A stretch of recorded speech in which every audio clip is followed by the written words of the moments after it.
PBA updates. Northport Batang Pier rookie Kid Flores dismayado sa pag-snub sa kanya sa RSG selection para sa All-Star. At Meralco Balls rookie Brandon Bates na injury sa pagsipa sa cushion na may simento. At Troy Rosario ang go-to guy ng Blackwater Busing kaya no more trade. Ito ngayon mga lods ay ang ating pag-uusapan sa video natin ito. Ngunit kung bago ka pa lang sa aking munting YouTube channel ay humihingi po ako ng likes, share and subscribe. Maraming salamat in advance. Meralco Balls rookie Brandon Bates ay out muna ng isang buwan dahil sa MCL sprain injury. Mawawala siya sa susunod na 5 laro ng Balls dahil lamang sa frustration na nangyari sa practice kung saan sinipa niya ang isang cushion. Alamin natin ang tunay na nangyari kay Brandon Bates sa kanyang coach na si Coach Luigi Trillo. So narito si Coach Luigi Trillo sa report ng Spin.ph ni Jerry Ramos. Nagpractice siya at nagalit kaya sinipan yung cushion na may simento. Normally naman yung mga cushion gawang kahoy pero nung sinipa niya simento pala kaya niya nakuha ang injury na yan. Ito nga mga lods ang pahayag ni Coach Luigi Trillo sa Spin.ph. So ito nga mga lods, sana magsilbing aral din ito para sa lahat, hindi lang dito kay Brandon Bates, na lahat ng nakikita natin na mga cushion na nakatayo ay hindi lahat yan made of kahoy or plastic. Minsan nga mga lods ay nilalagyan nga ng simento, pampabigat kasi yun mga lods. So yun ang nasipa nitong si Brandon Bates kaya yun nagkaroon tuloy siya ng injury. Ngunit nakapaglaro pa nga siya dito mga lods sa debut games ng Meralco Balls kung saan ay naging starting 5 pa nga siya ni Coach Luigi Trillo. At nagtapos siya dito ng 3 puntos, 2 rebounds, 1 assist sa 20 minutes niya ang paglalaro. Ngunit natalo nga itong Meralco Balls dito sa Blackwater Busing via 96-93.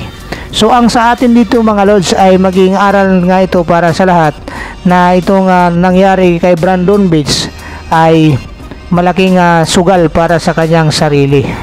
Ngayon puntahan naman natin mga lods itong pangalawang updates natin. Hindi maitago ang pagkadismaya ng Northport rookie na si Kid Flores matapos ito hindi mapasama para sa RSG selection para sa PBA All-Star sa Bacolod. Ano ang naging tunay na saloobin ni Kid Flores?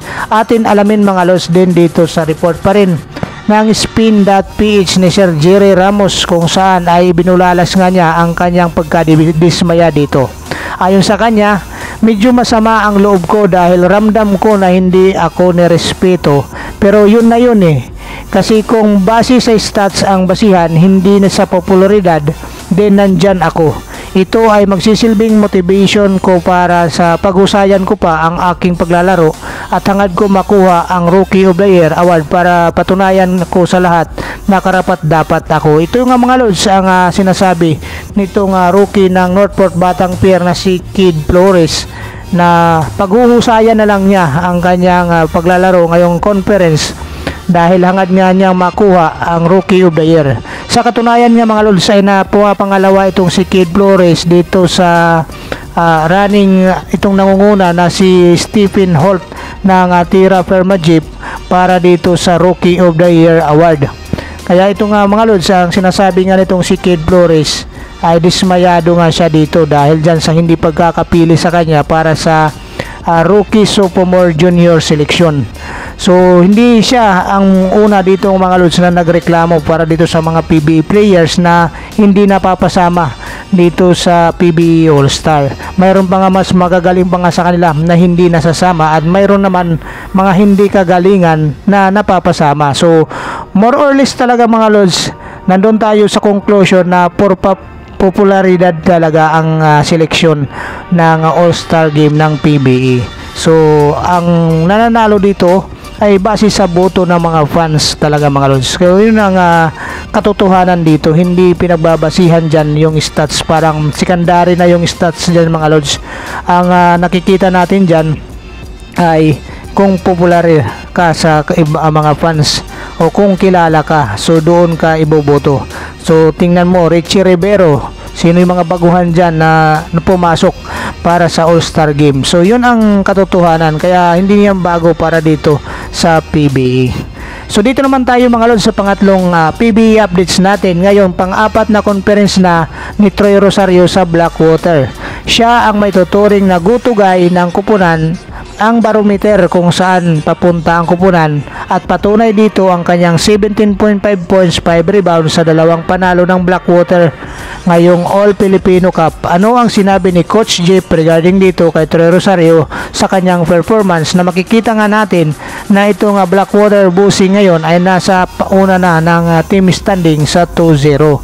So ngayon alamin natin itong sinabi ni Coach Jeff Cariaso ng Blackwater Busing dito kay Troy Rosario. Ayon pa rin dito sa report ng spin.ph ni Sir Ruben Terrado.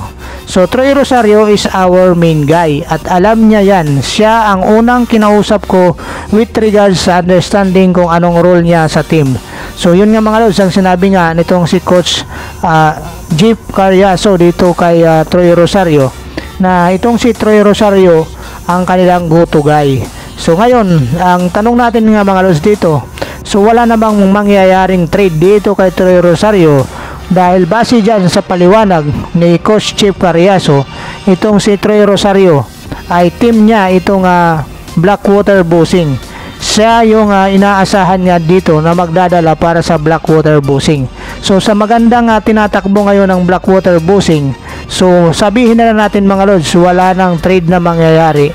Maganda ang kakalabasan ngayon season nitong Blackwater Busing, dahil nakita na natin dito sa dalawang panalo nila kontra dito sa TNT Trupang Giga at saka sa Meralco Bolts, kung nakabingwit nga sila dito ng mga matatabang isda kung baga sa kasabihan nga mga lods. Kaya ang sa atin mga lods, sana hindi na nga ma-trade itong si Troy Rosario katulad nung sinasabi ni Coach Jeff Cariaso. So antabayanan na lang natin mga lods sa mga susunod na pangyayari dito sa Blackwater Busing, lalong lalo na dito kay Troy Rosario, at sana magtuloy-tuloy nga itong kanilang panalo para naman sa ikaganda ng liga. At alam natin mga lods na sabik yung mga fans na mayroon mga mananalo o may papasok sa finals na hindi lang SMB or hindi lang MVP o SMC team. So maraming salamat mga lods. Anyway, shout outs sa inyong lahat at maraming salamat. God bless you all.